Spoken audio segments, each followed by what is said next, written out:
В провинциальном городке, который даже на карте обозначался едва заметной точкой, все знали друг друга по имени. Слухи здесь расползались быстрее, чем утренний туман, и каждая новость облетала дворы за несколько часов. Но была одна история, которую никто не любил вспоминать. Она касалась старого двухэтажного дома на окраине, где когда-то жил учитель истории Петр Громов. Он был человеком замкнутым, даже немного странным, но его ученики уважали его за редкую честность. Он ходил в одном и том же потертом пиджаке, никогда не повышал голоса и мог часами рассказывать о забытых страницах прошлого. А потом он исчез. Это случилось ранней осенью, в пору листопада. Он вышел из дома, как обычно, с портфелем в руке, сказал соседке, что идет в школу, и больше его никто не видел. Полиция обыскала лес, окрестные поля, даже заброшенные карьеры. Но тело так и не нашли. Город привык считать его погибшим, хотя никто не мог сказать, как и где. Со временем о нем забыли, а его дом зарос крапивой, окна заколотили, и он стал местной легендой. Подростки приходили сюда ночью, чтобы попугать друг друга рассказами о привидениях, но даже они решались заходить внутрь. Дверь была заперта на тяжелый замок, а ключ никто не искал. Так прошло 10 лет. Осень того года выдалась дождливой и сырой. Небо висело низко, и с крыш капало даже в безветренные дни.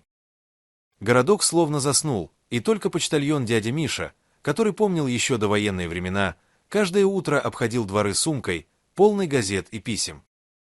Именно он первым заметил странность.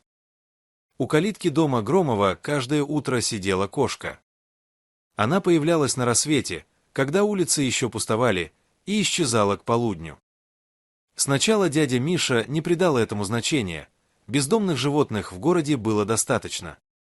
Но через несколько дней он заметил, что кошка не просто сидит. Она что-то делает, настойчиво, упорно, с каким-то одержимым спокойствием. Дядя Миша остановился однажды, присмотрелся и увидел, что кошка роет землю в углу двора, там, где старая водосточная труба выходила к колодцу. Она не просто царапала поверхность, она углубляла яму, слой за слоем, будто знала, что именно там, под корнями разросшегося кустарника, лежит то, что она ищет. Почтальон окликнул ее, но кошка даже не обернулась. Она продолжала работать лапами, иногда останавливаясь, чтобы принюхаться, а затем снова принималась за свое. Дядя Миша решил не мешать и пошел дальше, но вечером, возвращаясь, снова увидел ту же картину. Кошка сидела рядом с вырытой ямой и смотрела вниз, словно ждала, что земля сама откроет свою тайну. Через несколько дней дядя Миша не выдержал. Он пришел с лопатой и позвал соседа, слесаря дядю Ваню. Вдвоем они начали копать. Кошка не убежала. Она отошла в сторону, села на крыльцо и принялась наблюдать за ними с тем же спокойствием, с каким смотрит на мир человек, знающий развязку. Земля оказалась плотной, слежавшейся, но через полчаса лопата ударила о металл. Они расчистили место и увидели старый сундук, почти полностью вросший в грунт.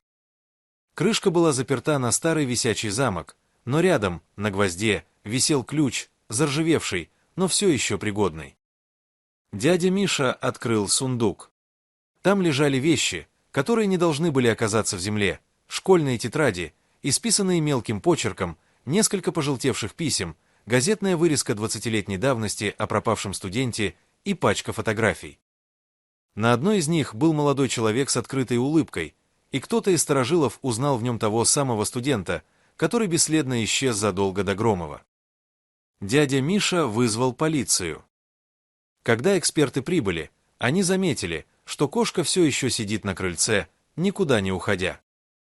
Один из следователей, женщина средних лет, обратила внимание, что кошка смотрит на них так, будто хочет сказать: «Я сделала все, что могла».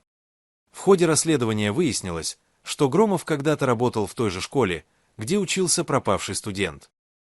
Он мог знать что-то важное, но не успел сообщить властям.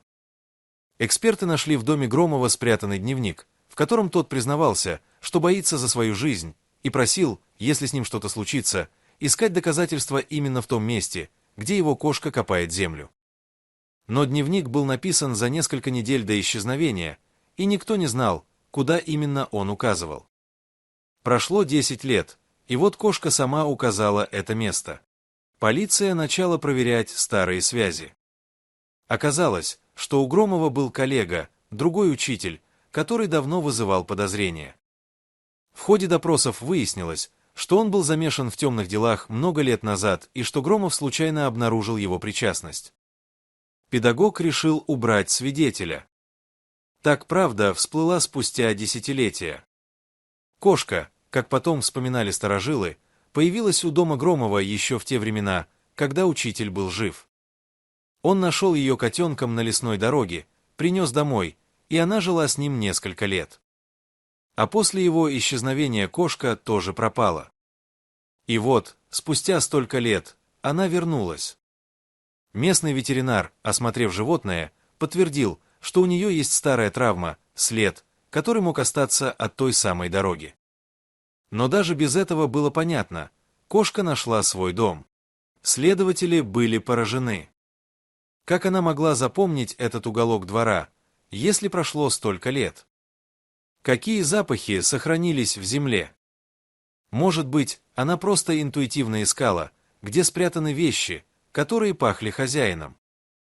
Никто не знал. Но факт оставался фактом.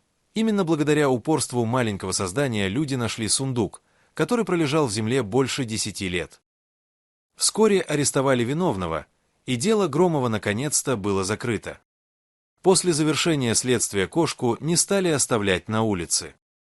Ее забрала внучка Громова, которая приехала из областного центра, как только услышала новости. Она вошла в дом, который когда-то был жилым, и там, на подоконнике, сидела та самая кошка. Внучка не могла сдержать слез. Она гладила ее и тихо говорила: «Ты помнила его все это время». И кошка, свернувшись у ее ног, закрыла глаза и замурлыкала. Она больше не искала. Она нашла, что искала. Теперь она жила в новой квартире, но ее взгляд иногда застывал надолго, когда она смотрела в окно. Будто она все еще ждала, что кто-то войдет с портфелем в руках и скажет: «Ну что, соскучилась?» С тех пор в городке появилась новая легенда. О кошке, которая вернула человеку имя и справедливость. Дети, проходя мимо того дома, показывали пальцем на дощатое крыльцо и рассказывали друг другу, что если прислушаться, то можно услышать тихое мурлыканье, напоминание о том, что даже самые маленькие существа способны на великие дела. А ветеринары, изучавшие этот случай, до сих пор спорят о том, какие механизмы памяти работают у животных. Но главное не в этом. Главное, что тайна, которая мучила город 10 лет, перестала быть тайной. И случилось это благодаря настойчивости, верности и любви, которые не знают времени. Дорогие зрители, как вы думаете, могла ли эта кошка действительно помнить своего хозяина спустя столько лет? Напишите свое мнение в комментариях. Если вам понравилась эта история, поставьте лайк и подпишитесь на канал. До новых встреч!